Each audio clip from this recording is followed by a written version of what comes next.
Hey, damn, we're in. All right, you guys. Is it Monday? Is it May 1st already? It's just wild how fast this year is going by. So happy May 1st to you guys. Happy Wednesday. Coming to you full of energy, excited, and super pumped for our session today. I got a few things lined up that I want to have a conversation about, but of course, I want to get you guys involved, have a conversation about the market, nuances, patterns, what you guys are seeing right now. What are the strategies that are working? We have our lender partners on the call. So it's always a great session on Wednesdays because we're able to really share our vantage points and we're all experiencing different things, but a lot of similarities as well. And so what I'm going to do is I'm going to have someone take us out on the field on this beautiful, beautiful Wednesday morning. And you know what? Hopefully she has a voice back. Ashley, I haven't seen you in a minute. I know you're up. Your body's flowing because you already went to the gym this morning with blessings. So Ashley, it's been a minute. Would love to hear from you and have you bring us out on the field on this beautiful Wednesday morning. So, Ashley, hopefully you're feeling better. It looks like you're feeling better. It's good to see you. Good morning. Yes, I got that cold and it took our whole house out. We had double ear infections, just all the strep throat, all the things in the whole house, lost my voice. But today I am just so grateful for Blessing for inviting me. She said, "Do you want to go to gym at 5 o'clock in the morning and then go to prayer afterwards?" And I have just been in a slump since last daylight savings time, and I cannot tell you how incredible I feel this morning. I'm just so grateful, full of energy, pumped for life, and just ready to have a great day. It's crazy how your voice is still a little choppy after 3 weeks. Yeah, it was an intense sickness. Yeah, well, I'm glad to see you. Coming Glad back. you're feeling a little bit better. Good that you got in the gym this morning. And so let's go ahead and just start the conversation, you guys. But first and foremost, I did this on a call yesterday, but a lot of you weren't at that call. Does anybody remember this record? Well, let's talk a little records. Does anybody remember this classic Whitney Houston album? I don't know about you, but my mom played that same exact record. It was actually this record. My mom gave me her collection. My aunt gave me her collection. And so this right here is for moms because Mother's Day is coming up. And so I'm sure you probably heard that when you were a kid at some time or another, or your mom was dancing in the kitchen or cleaning the house to that album because it is a classic album. So thumbs up if your mom rocked with this classic Whitney Houston album. Yeah, absolutely, absolutely. All right, guys, let's go ahead and get rolling. I got a couple things that I want to share with you guys, but before we open this up, it's been a busy week. Obviously, our lender partners are on. Quite a few people on the call right now have gotten into contract. Like, what are you seeing? Let's just start the conversation there. Like, what are you seeing? There's some new information coming out from Zillow today about what that looks like and how they're going to tour in the coming months. But what are you guys experiencing right now? Are you seeing a heightened demand in certain areas? Is it multiple offers on certain properties and certain demographics? Like, tell me a little bit about what you're experiencing right now. I'd love to hear from you, especially if you're out writing, if you got a contract accepted this week. I know some people on the call did. So who wants to contribute? Who wants to tell me what they're seeing right now in the market? Anybody want to share, contribute, or give their insights on what they've been experiencing over the course of this past week? And let's go, Will. Will, we'll go to you, big dog. Have you start us off. What are you experiencing? Patterns, nuances, and let's hear from you. Hey, good morning, everybody from Tahoe. I obviously, I mean, the turbulence is there, right? I think that what Keep It Moving has been doing for all of us is kind of keeping everybody spirits high so that we can kind of form new thought patterns and whatnot so that we can kind of tackle the quote unquote old news now and move forward. I just had to deal with it yesterday for the first time in kind of dramatic fashion. I have a listing for about a 3,500 square foot Tahoe home that I've been after for a while, $2 million listing. And it has been a multi-month battle over commissions. Getting chopped up out of the front gate because of early news. And then, there are two, we'll call them around 50, 55-year-old siblings that inherited the property. And the dad's agent who sold in the house, whose dad's age, bye, I love you, have a good day. Yeah. The dad's agent that sold him the property is still in play. He's still around, and I guess undercutting me with commission out of the gate. And so I thought I was going to lose the appointment. And this guy was willing to do a discount listing, and I wasn't willing to drop below 2 on the listing side. And I think that I won the listing. It wound up being about, he met with the other agent for about 30 minutes. My listing appointment wound up being about an hour and a half. And it came down to the answer over the NAR and car settlement. So when the other agent simply wasn't educated enough on it, and it wound up losing him the listing in my opinion, I'm strongly aligned with the fact that I got the listing, because we walked through and he asked me to do a lot of other things, stay at the property, kind of property manage in his absence while he's gone. But he asked the other agent, and the other agent just simply told him to do a full 5% and just have it ready for him. And he asked me, he said, I'm not going to tell you what the other guy said. He said, I was kind of surprised at the answer. And I said, look, here's the deal. I said, in my opinion, we're probably going to receive offers on this property, if priced properly, that the agents on the other side are going to write offers, and they're not going to have had their compensation structured yet with their buyers. That, I really believe that is going to occur. A lot of our peers out here are just writing offers right now, and they haven't had conversations about commissions, right? So we really had to kind of structure. I told him, I said, look, I'm going to do 2% on my listing side as a favor for you guys. I'm not going to bargain sell my commission, but it is a $2 million deal. I said, I'm trying to earn a $40,000 check. What I would do if I were you is to plan in your brain for 1 additional %. So I said, we're most likely going to be getting offers on this where the agents have not explained compensation and there's no compensation planned for. So when we counter, which we'll counter every time, on the counter, it's going to say, due to the NAR and car settlement, some kind of blurb, seller has agreed to contribute 1% towards selling agent commission, and it ices the conversation immediately. I was like, so you have a 3% total planned out of the gate. You're, really that's just coming back in whatever counter, whatever offer we get. But as he had conversation, this guy's been in the business for 40 years and still didn't know if he writes the offer that he would have had to have a contract signed with the buyers writing the offer. So it lost this guy a potential $2 million listing. And I just think that it's important for us as we're having conversations with sellers to go into that mode prepared. You don't need to, if you got an offer on the property and that agent has already signed an agency agreement, right? Because that's the first part of the offer. If there's no compensation that's been discussed in that offer yet, what happens when you counter a buyer on a $2 million sale and no compensation is discussed at all, and they're not educated that they're not even going to get paid? The buyer doesn't know. So for me, it was something I really wanted to hop on to training with this morning and open up for conversation. There's a paradigm that we really have to embrace here. If you're the buyer represented by uneducated agent, and you find out now after you've already written an offer that you have to pay your buyer, your agent's commission, and the conversation hasn't happened yet, what type of headbutt can occur between that agent and that buyer that may potentially mess up the house that they're trying to buy, and where does fiduciary duty fall? So I don't know how we answer that in this call, but it is certainly food for thought. And if you're going to have a listing presentation, be prepared for it. And I think Elias has been beating it into our heads. For the love of God, don't write an offer without having the conversation. Yeah, and I think it's just, I'm glad that you brought this up. It's really about just educating the consumer. Now, officially, we don't have to have the BRBC sign until July. However, it is best practice right now that you're putting that into your flow and you're having that conversation about compensation from the other end.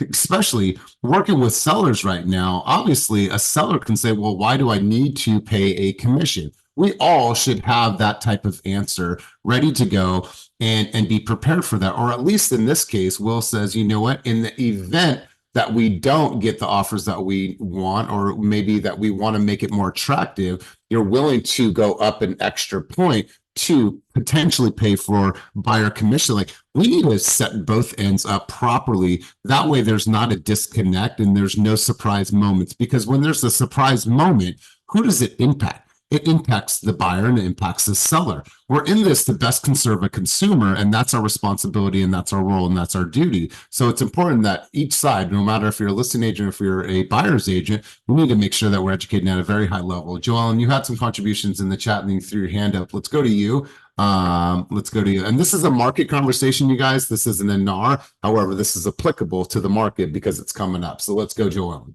Yeah, what's happening in my market right now with a listing that we started off with 0 commission, had 45 showings on a beautiful home that's priced right. I was getting calls from the agent. So I see you're not offering compensation. And I said, no, not at this time. They said, well, what does that conversation with your seller look like? And, I said, well, that's our conversation. I said, have you had a conversation with your buyers? Well, no, not yet. And they're like, well, what should I do? And I'm like, well, maybe have a conversation, see about offering with commission being credited. I know, that's something you're going to have to go through. And they're like, okay, well, good luck. And so we started just getting calls before people would even go and look at the property. So steering them away. And I did get I had the conversation up front with my sellers that one or two things are going to happen. Either they're going to make an offer or they're going to call and they're going to steer their client. So you might want to be prepared to potentially offer something. So 3 weeks, about 15 days later, we're offering 1.5%. Perfect. And, Yeah. if it was me and there was no compensation offered and my client really wanted this home, then that's when I'm going to go to battle for them and I'm going to negotiate, right? And in the worst case scenario, they're going to have to pay those funds to me, but that's when we really negotiate and say, okay, a seller is going to get exactly what they want. Let's go a little bit over asking price. Let's ask for a seller concession that's going to go apply towards compensation. So there's ways to word that the seller's still going to net exactly what they want to net. And so I'm glad that they're open-minded now and they're seeing the change. And so good job hanging in there, educating them and staying in the fight. Where are we at with your listing right now? So right now You got muffled. Your mic got muffled. we have an offer, but it was a low ball, so we rejected it.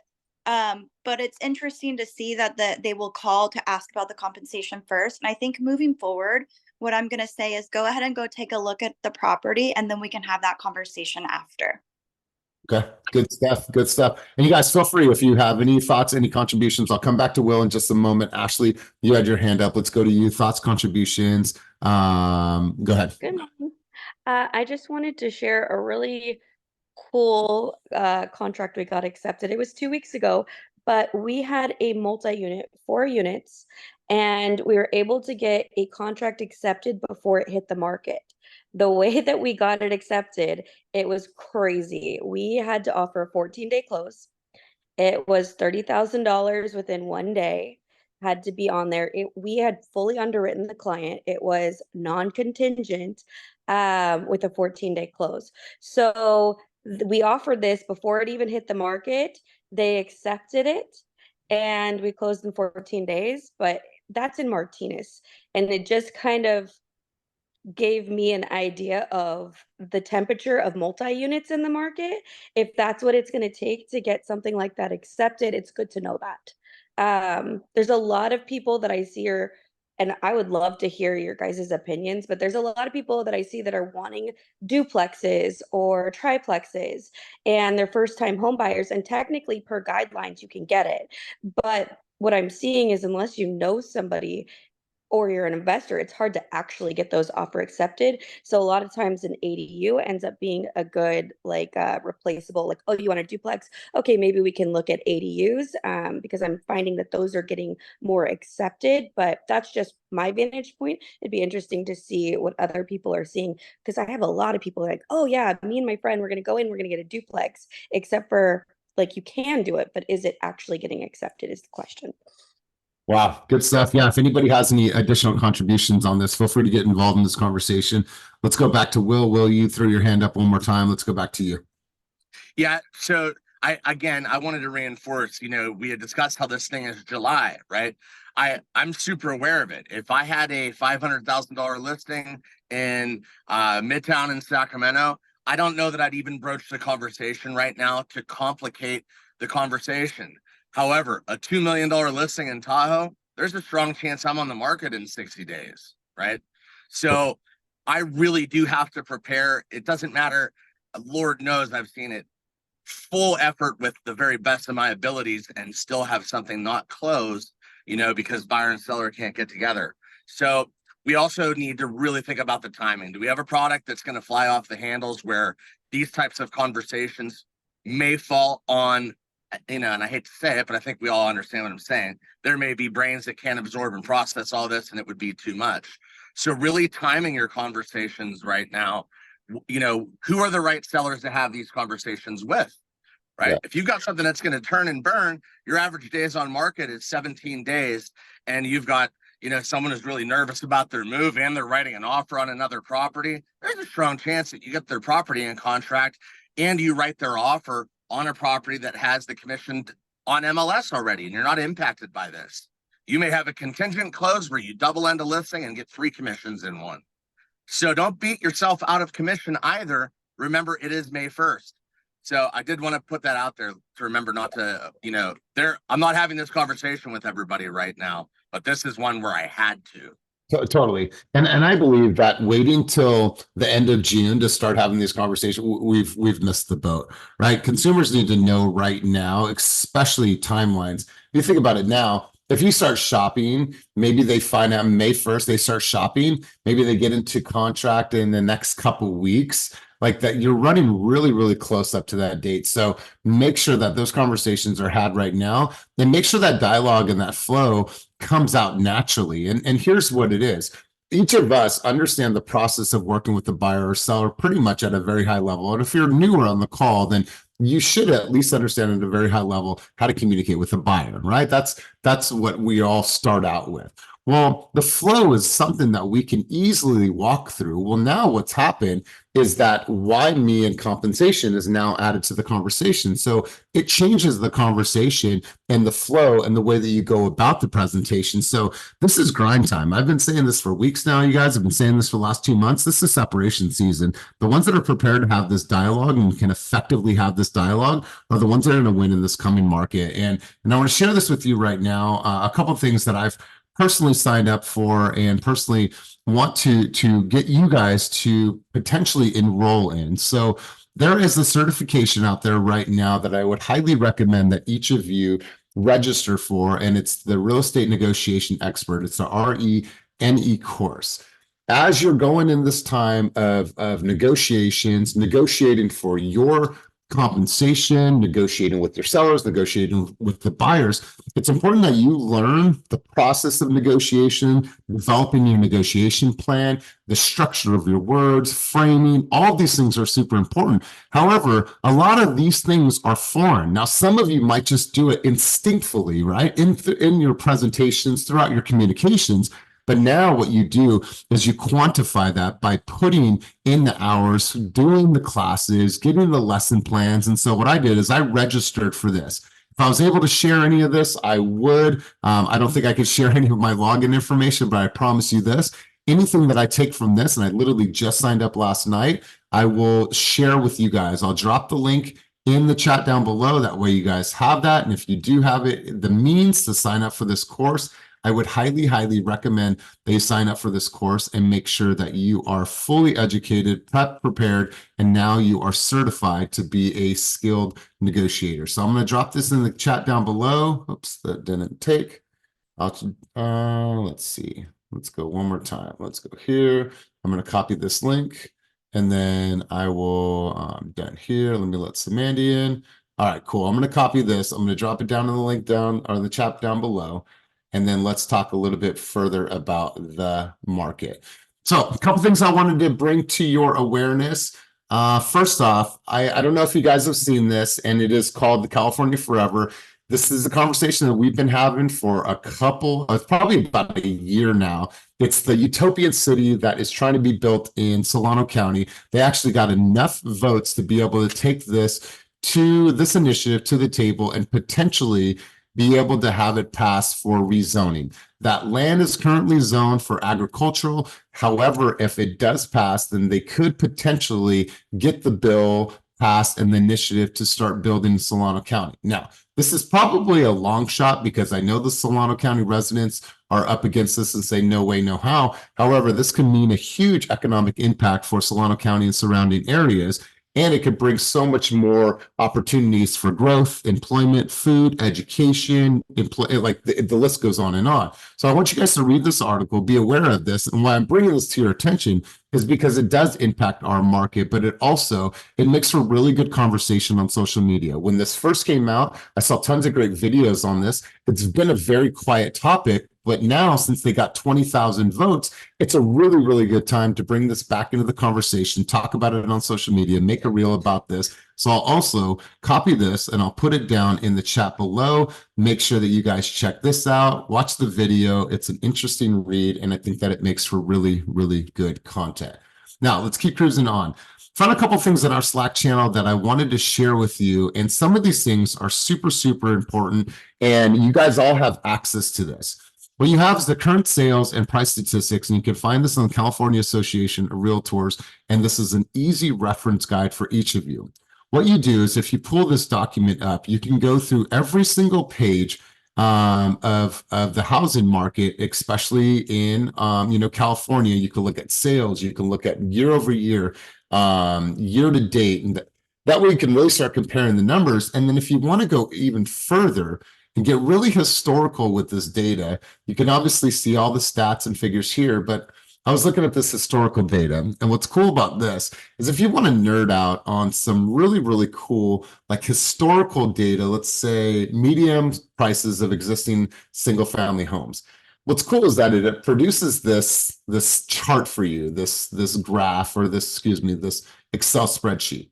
What's cool about this is that you guys can go back, and I'm just looking at Alameda County. Imagine purchasing a house in Alameda for $400,000. But then it shows you guys the growth year over year, year over year. So if you have somebody that is super analytical and you're sitting at the table with them, and I'm not saying you have to go this far in the weeds, but it's important that you know the disadvantages of somebody waiting, and also being able to have basic conversations about economics, basic conversations about appreciation and what that looks like.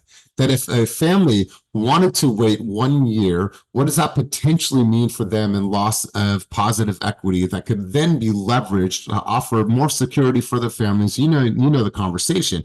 So it's important that you guys not only know where to get the information. I just went to the California Association of Realtors, go to historical housing data, and then it pulls up this report here.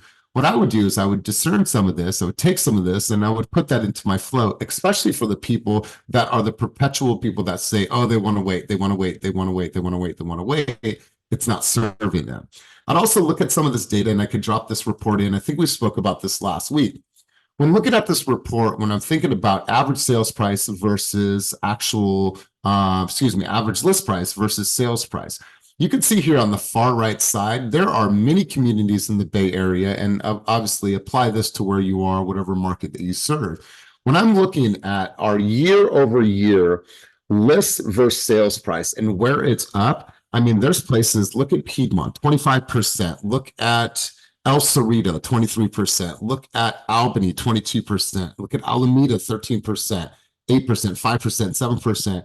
It goes on. And the reason why I'm saying this is that if you're thinking about, well, where are the hottest opportunities for me to go and find new listings? Where are the greatest opportunities for me to go and knock on doors? Where can I find the opportunities where they might not have tons of inventory, but when houses do sell in those areas, because as you can see, the houses selling in these areas year over year, the amount of sales is actually down, but the cost of what people are paying for these houses are up in so many of these markets. So you have to look at this and be like, damn, I want to hit the pavement. I want to go and create some flyers and go just door knock and tell the people what's going on in their neighborhood, because the layman's, meaning basic consumers, don't know this information because they're not studying this information every single day like we are. It's our responsibility to know the market. It's our responsibility to understand the market. And then it's our responsibility to reconvey that information to the consumers so they understand. So when you're knocking on a neighbor's door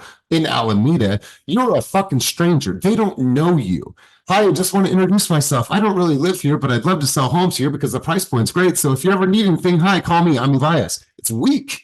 It's weak. But if you go there and say, hi, Tom, I just want to come by and congratulate you. Congratulate me on what? Just want to let you know home values are up in this area. In the past 6 months, there's been X amount of homes that have sold, and the average house prices or home prices are selling for 13% over asking price here in Alameda. Obviously, you know why. So I'm asking the neighbors, have you ever considered selling your home knowing it is such a desirable time to put your house on the market?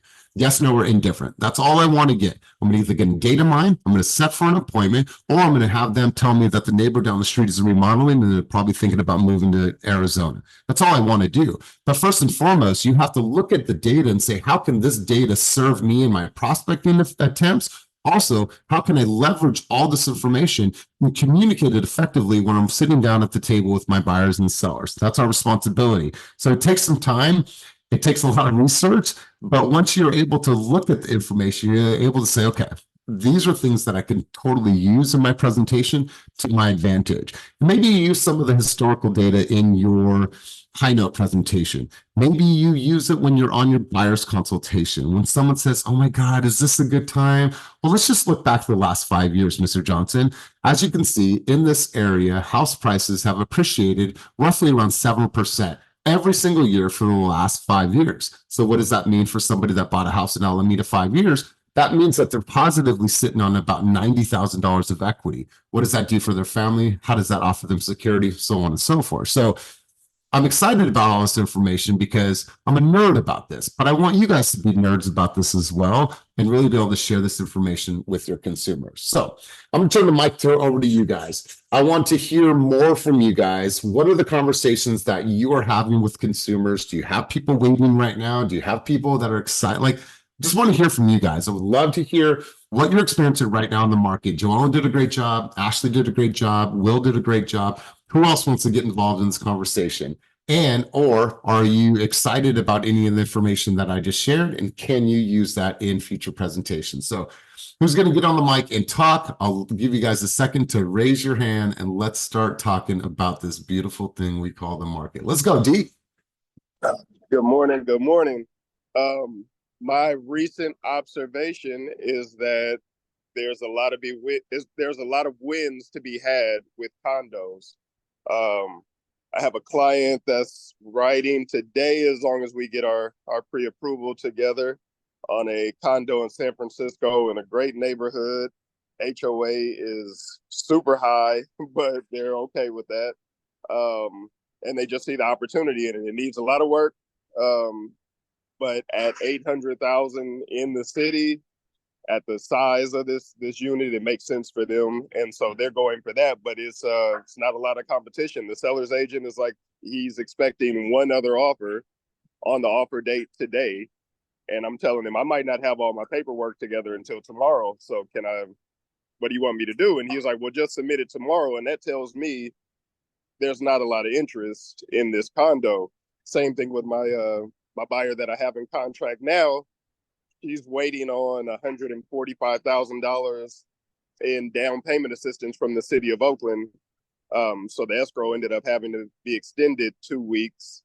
But there wasn't a lot of interest on the unit.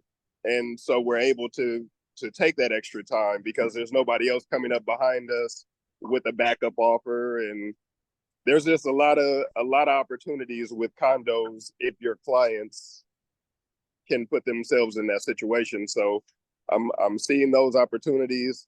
And then in Oakland, there was a duplex a week ago that was on the market, maybe like 2 weeks, 2 vacancies, didn't need a lot of work. I think it had like 30K on the pest report. But we were just talking about multifamilies and how it might be a little harder because everybody wants them. But these opportunities are out there. So it's not across the board where everything is, you're up against 5-10 other offers. There's things that are sitting still that are opportunities for our clients. So you just gotta keep looking. You gotta stay informed. Even like a week ago, I see Mauricio post a multi-unit in Oakland that had been sitting for a few weeks, and it had a vacancy in it that nobody was jumping on. So again, you got to keep your ear close to the streets of what's out there and what's happening, and the opportunities are still there. Yeah, I absolutely love it. And you guys, I just dropped a really good article. Let me pull this up really quick so you guys can check it out. I dropped the article in the chat below, so grab those articles I just put there. But the demand rebounds in San Francisco market as pricing meets the market. This is a really, really good article. Now, some of the sellers might not be so stoked on the lack of demand. However, if the sellers are truly, truly motivated and need to go to the next phase of their life, the buyers are out there. The buyers are looking for a great deal. Maybe they were looking for a single family home and now they're open to condos. They know they can get a really good deal on a place in San Francisco. This is a good article to reference. And this is actually a really, really good video to make as a green screen video. So great contribution to me. And I absolutely love that. You guys have that article down below. Let's go, Janice. And then Ashley, you dropped something in the chat. I'm just going to have you drop or talk about that because I don't know if everyone knows exactly what that is. So if you can just elaborate a little bit on what that is in a moment, but let's go, Janice. Well, I don't currently have anybody in contract yet, but I was really excited about the information you posted, like of how much demand is up or sales are up in certain areas. Because as we talked about, like I'm really interested in trying to serve the Albany area. I lived there for a while. I know a lot of business owners. My kid goes to school there, so that was cool because I want to go door knocking next week, and so that'll help with my conversations with some of my old neighbors and new people that I want to connect with. So I think that's super useful. Yes, I love it. I love it. And here's the thing, you guys, we're here to give you some thoughts and some ideas, and then it's your responsibility to say, okay, what can I do with this to take action, and how can I, do something with this information? Now, the information is great, but it's shit unless you do something with it. So I absolutely love it. I'm gonna drop a file here in the chat below again. Put another oh, that's not it, but let me put that there in a second. But while I'm getting that, Ashley, let's go to you. Let's hear your contribution. Janice, I appreciate you stepping up, brand new to the team, and she's throwing her hand up and getting involved in the conversation. So Matt, props to you. Let's continue cruising on. Awesome. This is called, it's a real estate report card. It's from a site called MBS Highway. If you want one, I can put your name and your branding on it for you, and you can use it as a flyer with your clients. It drills down not to the house, but it drills down to the specific county that you're working with. So if you're door knocking in Alameda County, or you have a buyer's consult, or even a listing, whatever you want, and you want to demonstrate what the market historically has done, you can use this. Now, it's useless if you don't understand it, obviously. So you want to make sure that you understand it so that you can explain it. On the right-hand side, it shows factual historical appreciation over the last 63 years. So you can show people, like if you're looking to flip in 90 days, okay, that's a different conversation. But if you're looking for your family whole home and you want to hold real estate, look, nobody made this up. This is historical factual appreciation in Alameda County. And it shows you over the last 5 years, we're up 7.7% on average year over year. 8.58% over the last 10 years, 6.02% over the last 63 years, and that includes 2008 and all the chaos that went. We've still rebounded and then some to be able to be at 6.02% year over year on average. The left side is someone's opinion. It is the forecasted appreciation. What's really interesting is that little chart in the middle. It's a circle, and it shows you how many renters. This is the opportunity. Like when I see this, opportunity bells start ringing in my head. How many renters there are in Alameda County? 704,000 renters in Alameda County. How many of those could purchase if they were believed that they could, if they were educated on why they should? 177,000 renters who could afford to purchase right now. And then there's 940,000 homeowners. Now, when interest rates go down, this is how I demonstrate it when I'm talking to a buyer. Right now, interest rates are a little higher. Look at those 704,000 renters who can't afford to buy right now. When interest rates go down, a lot more of those people are going to go into that dark purple session where they can, and those are going to be your competition. So if you don't want those people being your competition driving your price up, it's better to buy in a market like this and then look into refinancing later. Beautiful. And so how would somebody get in touch with you to get their own custom report of this? I will drop my cell phone and my Instagram right in the link if you want one. Yeah, but you can please include me on this. I absolutely love this because this section here, the 32%, the 704.5, like that is a very, very untapped market. We are always going after the listings and we're always after the active buyers. Well, these people might not even know if they're an active buyer because no one's really sat down and educated them. And what do you believe right now, Ashley, for let's just say a 3-bedroom, 2-bath is renting for in Alameda? Oh, I don't know, like 3,500, 3 to 30. It's very close to what you would do to purchase. And as we saw Sean do a few weeks ago, I have access to that same mortgage coach. We can show, okay, even if you paid a little bit more in mortgage, what is the appreciation going to be in just 5, 7, 10 years? $400,000. So to be able to show that to people and how much they're basically funding their landlord's retirement. People, we're real estate agents and lenders. When we just say something, they don't care because they're like, oh, whatever, you're just trying to sell me. That's how you make money. But if we can show them in black and white, that really goes a long way with people. Yeah, totally. So glad that you're here because think about it this way. If you are a part of that piece of the pie that is renting and say you don't know any better or maybe you just don't know the pathway, right? You don't know the pathway. You think that it's possible, but maybe it's not something that you really even considered. Well, as you're sitting there considering, not fully educated, not advocated for, in 3 years, your family has spent $126,000. $126,000 on rent that you will never get back, and you are feeding and fueling someone else's lifestyle so they can travel. Like that's the type of conversations that we need to be having with these renters, especially in high profile areas like Alameda and other places in the Bay Area, Sacramento, and beyond. So really appreciate that contribution and insight. Let's go to Stephanie. Stephanie, you've had your hand up for a minute. Let's go over to you. Thoughts, contribution, insight. Let's hear from you. So I just wanted to share that what I'm seeing is a lot of people are interested, right? I think it's starting to set in. Buyers are noticing prices are not going down. I am having people reach out to me that I talked to a year ago, asking now to kind of, hey, what's going on with rates? Do you think I'm ready now? So they're coming back. You just got to get out there and find them. Everywhere I go now, I talk about real estate, everywhere I go. And I'm starting to get more engagement that way because people are interested. They're seeing home prices are not dropping. There is no crash coming. And I think it's finally starting to settle in. So the conversation I keep having with everybody, like last night, I was speaking with somebody at 10 o'clock last night, because that's when she was available. And she is paying almost $5,000. Her family is paying almost $5,000 in rent in Oakland. It's like a 4-bedroom and that has an ADU in the back. I'm like, okay, last year you paid $60,000 in rent. And they had no idea that they could get out there. They're permanent residents. They had no idea they were eligible for financing. So it's just a matter of us getting out there and educating. Like a lot of people don't realize that there's programs there to help them. If you don't have a down payment, that's okay. We got down payment assistance. You don't have money for closing costs. Let's figure this out. Let's ask for seller credits. Let's apply for a grant. There's tons of grants out there, AC Boost, right? Applications are open until the 15th. The money store is an approved lender. We can help them with that. We just have to get out there and have the conversations, because what I keep telling everybody is, look, real estate's not getting any cheaper. And the gap between the have and the have-nots is widening.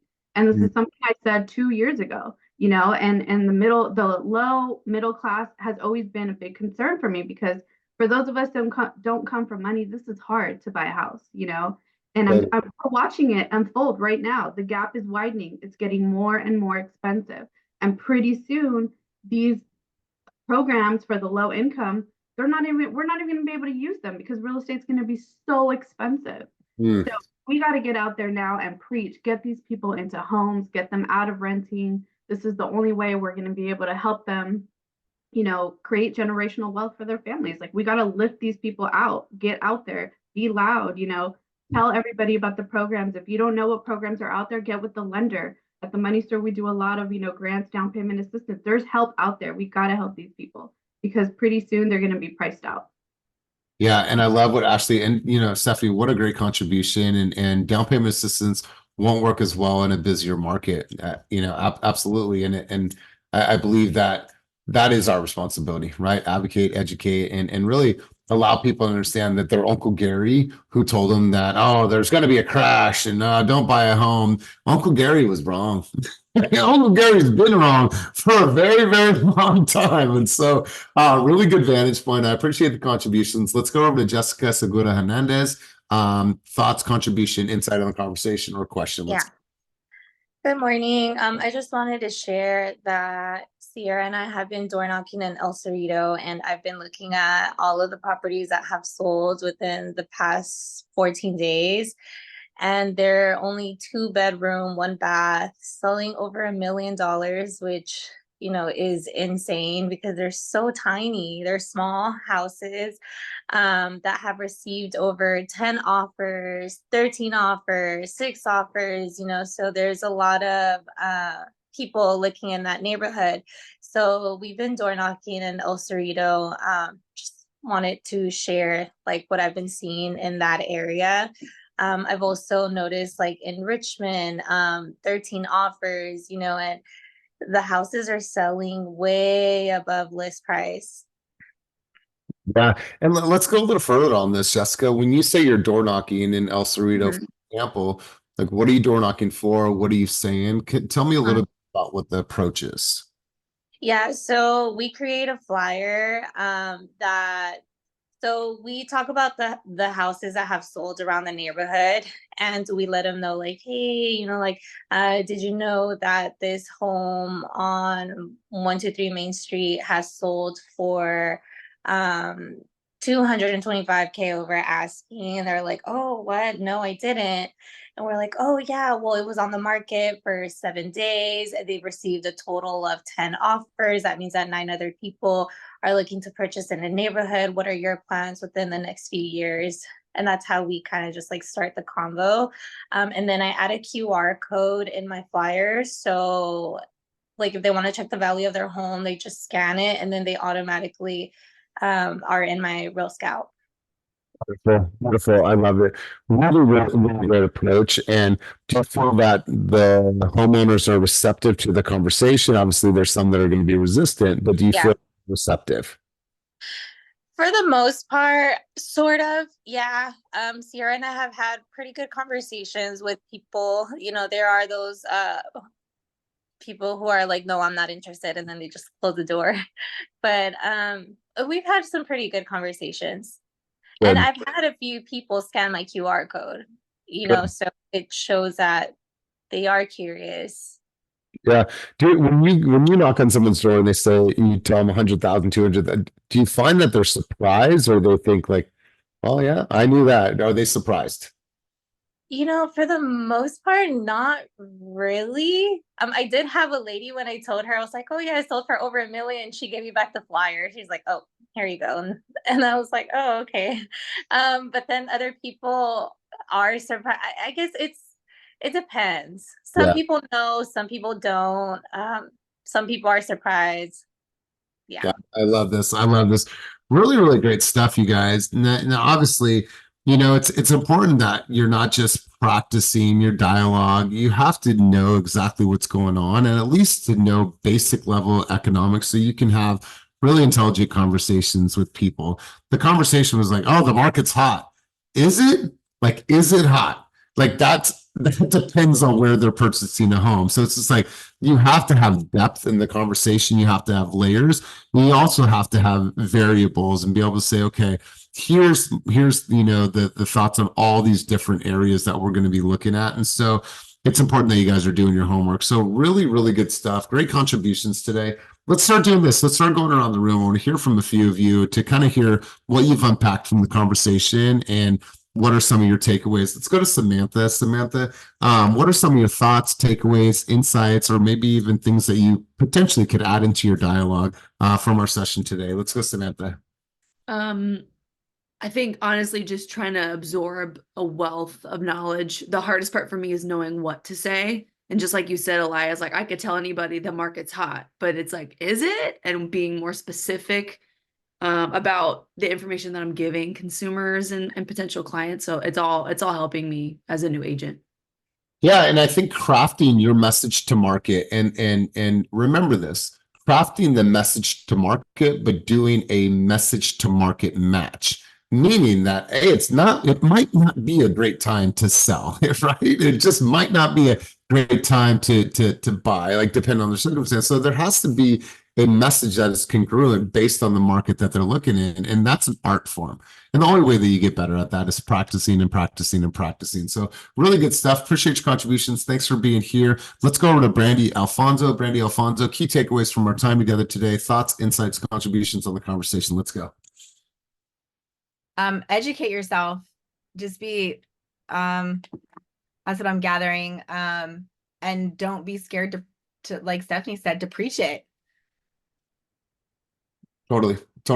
The biggest thing that we have an opportunity to do is just to be able to get out in front of consumers, because people, they need us, you guys. They need us. And there's people that they go to and they go to their Instagram, and that is their reference guide. That is the explanation of what's actually happening in the market, because now they trust a Demian and his updates about the market. People are looking to you. They're looking to you. And if you're not providing them with information that is relative, that is easy to digest, then they're just going to go get it from somebody else. And when it's time for them to sell or purchase a home, they're going to go to you because you've made that process really relatable and understandable throughout their time of watching you and following you, even if they've never commented on one thing that you've ever posted. So good stuff, Brandy. Let's go, Sierra. Sarah, you had your hand up, and then I'll get a couple additional takeaways, and then we'll start to close sesh. Let's go, Sierra.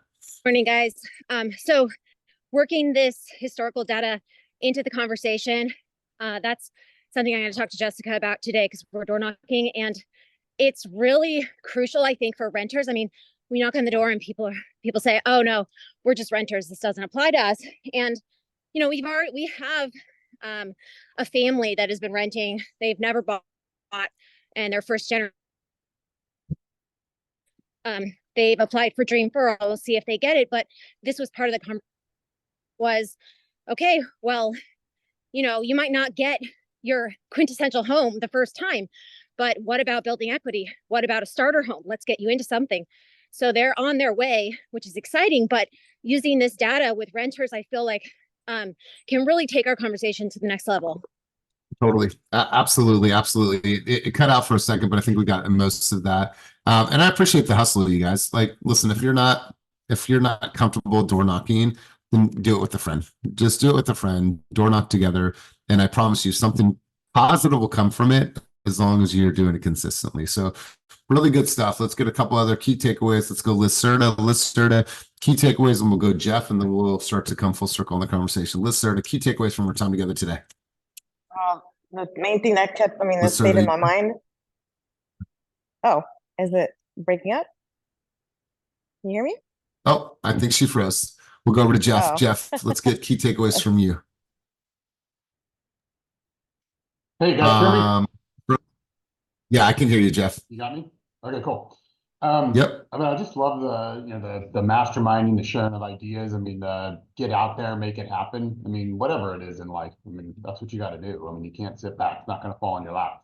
So, I mean, that's one of the takeaways in it, and I need to do that myself today. Just quick little market update. We got a couple things this week. Fed today, Fed announcement. I think it's at 11 a.m. this morning. So look for that. Expectations are super low for any rate cuts or more than one rate cut. So it's already kind of baked in. So we'll see what kind of language comes out of the Fed. Maybe it's better than we're thinking.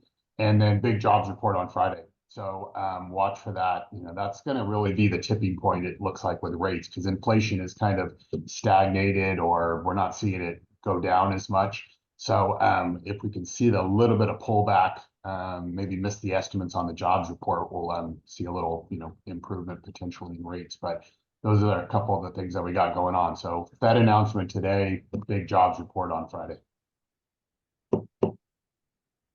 Beautiful. I love it. And sorry, my internet was choppy for a second, but I think I got some good stuff there. Let's go over to Jess Bling. Jess Bling, you had your hand up, and hopefully I can get this internet to work stably. So let's go, Jess Bling. Good morning, everyone. Can you hear me okay, Elias? I can, yeah, and my internet seems to be unstable for whatever reason. We can hear you Yes, we loud and can hear clear. you. Okay, sounds good. Something that was really important that I think Jimmy and Stephanie and one other person really touched on is everybody's business is different. Do what fucking works for you. One thing that has helped me adapt right now and to get my transactions and my pipeline filled is I found a niche of clientele that is that first time home buyer that can do the down payment assistance but has the will and the drive to want to move forward. I personally have had a couple of clients that were bigger ticket clients, and the competition in the areas that they wanted to look in was almost exhausting for me. There were a handful of them, and we were getting outbid and outbid and outbid. And so then finally I was like, you know what? We figured out a solution for them. But one of the things that I wanted to do was like, how can I restructure and leverage myself and still get transactions and help families?